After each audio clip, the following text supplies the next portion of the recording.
Penerimaan pajak kita sekarang itu hanya 11% dari GDP kita.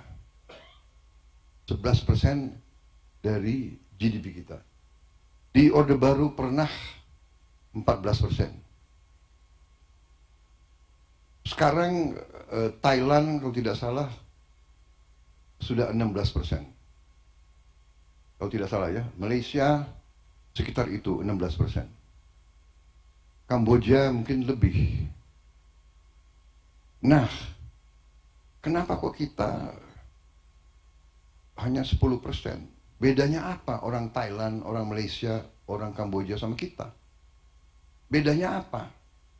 Kulit sama, warna rambut sama. Jadi ada apa? Apakah kita lebih bodoh dari orang Malaysia? Apa kita lebih bodoh dari orang Thailand? Apa kita lebih bodoh atau kita lebih malas? Atau kita lebih apa? We must find an answer. Kita harus tanya.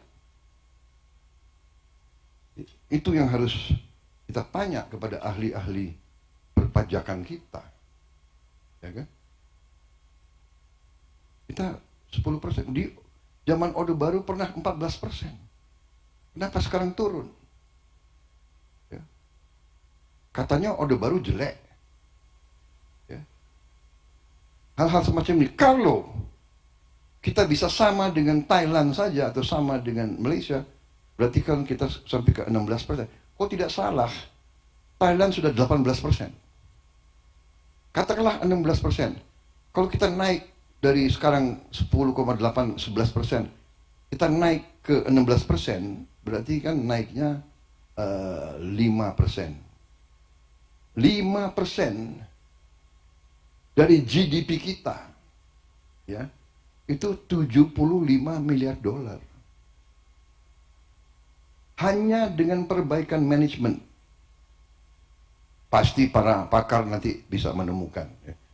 Mungkin dengan tambah komputerisasi, pakai digitalisasi, pakai banyak yang bisa di.